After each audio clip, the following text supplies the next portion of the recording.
Tenant News. This is a City News Everywhere article. Tenants rallying against the proposed rent increase for East York building. By Mark McAllister and Meredith Bond, posted December 9th, 2021. A group of East York tenants are rallying together against a rent increase above the provincial guidelines they say will price many of them out of the building. Starlight Investments has applied for a 4.2% rent increase with the Ontario Landlord and Tenant Board to go into effect in January at 130 Gowan Avenue, above the allowed 1.2% for 2022. Ontario enacted a rent freeze during the COVID-19 pandemic as many were struggling with finances, but it's expected to be filled in January. Many advocates have called for the freeze to be extended past January. A letter signed by 113 tenants from the building was sent to Starlight Wednesday asking for the above guideline increase, or AGGI, to be withdrawn. The increase is misguided, unfair, and only aims to have people forced out of their homes when rent is no longer affordable, read the letter. Gina Gray, a 87-year-old woman who has lived in the building for 24 years, said she would not be able to afford the rent increase if it is approved. I think that that's what they're doing so they can force us out. We can't go out. We can go. Where can we go? Gray told City News. She's very worried about what might happen to her. The way things are going, there's no way that people can afford it. And especially now with the food going up, how can we make it? We can't make it. Another tenant, Pearl Silverberg, said they've been working hard to bring this issue directly to Starlight. We really want to bring the issue to Starlight and let them know that people here can't afford that kind of increase, said Silverberg. We've tried to get enough people together that are on the same page, that are struggling as it is. Greenwind Corporation, which manages the property, told City News in a statement the rent increase is necessary because of capital improvements made to the building over the last year, including the structural restoration of the balconies and the building exterior. The statement says they were aware of the concerns expressed by some residents and said they have communicated openly with residents throughout the construction process and will continue to do so. We have been working hard to ensure the community understands that no increases have yet been approved by the board. The significant capital improvements already made the building, which form the basis of the application and our process to support any residents in need through our AGGI relief programs, read the statement. Housing advocate Philip Zigman says there is a provision in Residential Tenancies Act that allows landlords to transfer the cost of repairs onto tenants, and many landlords are taking advantage of this clause. There are a lot of landlords like Starlight who acquired lots of properties during the pandemic who were doing these renovations during the pandemic, and landlords like Starlight, now that the rent freeze is lifted, are enthusiastically trying to raise rent as much as they can, said Zigman. He said, when this happens, it pushes people out of their homes. It displaces them out of their community. And given what the rental market is for renters in the city of Toronto, if you have rent-controlled apartments that you've been in for 30 years and you're pushed out because you can no longer afford your rent, you can't find a place to live in the city, said Zigman. He added an increase of 4% is significant, especially for seniors who are on pensions and fixed incomes.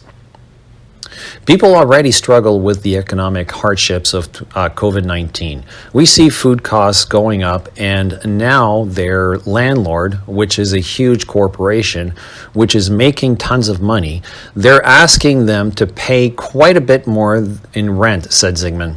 Starlight owns over 600 properties across the country and has more than $1.6 billion in assets in just their Canadian multi-family real estate portfolio. They did not respond to City News' request for comments. So here we are again. Starlight is doing exactly the same thing to our building, and the balconies was a travesty. They do this all over the place. Number one, I do believe that it is a great way to drive people insane and want to leave and or vacate their units, so they can actually now increase the rent. If you see some of their literature online, they brag of people vacating their 20% of the units in a building within a year, which is allowing them to increase the rent quite significantly and have a return of 12.1% that same year, which is well above the guideline. So here we are looking at a problem that is, I would say, is government problem. The government is actually, for years, have actually allowed owners to get away without maintaining properly a property, and when you do that, certain things are going to unfortunately happen to a property. Now, when you buy a building or you build a building, you're going to be getting a specific report. It's going to be an engineering report, and there's going to be certain things that you should expect to be doing. And if you have a condo, let's suppose, a condo corporation has the obligation of having a certain type of inspection, the Class A, B, or C engineering report, which I believe is every 3 years. And A being more intensive than B, more intensive than C. And obviously there's going to be more in-depth things that are going to be taken a look at. So when you look at a building like the one we live in that has been built in 1964, the windows are as old as the building itself. Now, typically on a condo, you're going to be given a life expectancy of each component: the roof, the structure, the garage doors, the underground garage structure, and obviously there's the front doors, the patio doors, the windows, the kitchen. Everything has a certain lifespan. And not the kitchen, but let's say the piping and things like that. So there's a lifespan for these sort of things. And then owners over here, what they do is, instead of putting money back into the place, they've been allowed to restrict that investment. And the government said, well, that's not fair for owners, because obviously that's not right for the renters, because they need to have a good place. So what we'll do is we'll allow the builders or the companies such as Starlight Investment to pass that money, that cost onto the tenants. Now, the landlord for many years just neglected to invest back into his property. And that's not the tenant's fault, that's the owner's fault. So he took that money straight to the bank and laughed at us while neglecting the tenants. Now, for a long time, that can actually go unnoticed, but eventually it does become apparent when it's been 30, 40, 50, 60 years that the building has been built. And all of a sudden, somebody like Starlight says, you know what, I'm going to buy your property. I know there's a lot of deficiencies. And here's the issue. I want to have a building where there's renovations that needs to be happening, and even if there is no net renovations that needs to be happening, we'll do it anyways, because we know that the government is going to compensate us by allowing us arbitrarily to increase the cost and pass it back to the tenants. And obviously, because of that, the previous landlord is being compensated by being given a little bit more money than Starlight would have paid if it weren't the case.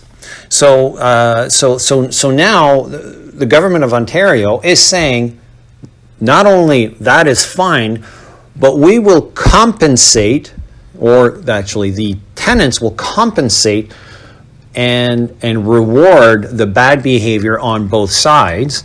And while these constructions are happening, they are deconstructing our livelihood and our lives. So the government is absolutely part of the problem here. So much so that I've never seen anything like this specific clause. It specifically says in the Act that harassment cannot be, renovations cannot be considered harassment. Now, anybody who says that is completely delusional, and it's going to be very difficult for us to have a conversation with somebody who has that position, because as a tenant myself, I can tell you that the way they've designed the renovations and their projects is specifically to harass tenants. And now we have tenants all across Canada who's experienced this, or I would say starlight victims and real estate investment trust victims, and simply victims because the government allowed this to happen. If you do not regulate certain things, then there are going to be abusers that are going to come in and just destroy people's lives. And this is what we've been witnessing throughout Toronto. The city council is completely oblivious to it. They don't care. The mayor doesn't care. Hopefully, the new mayor might pay attention. That'd be nice. But we have zero faith in the whole process. I want to thank you very much. Please comment on the bottom if there is anything you want to share, if you want me to discuss anything. I would be more than happy to come up with another discussion about these projects that they have all over the place. If you have something that's happening in your building across Canada, or even in the United States or across the world, just give a holler, and we'll definitely make a video about this. I thank you very much for your time. Rebel Tenant out.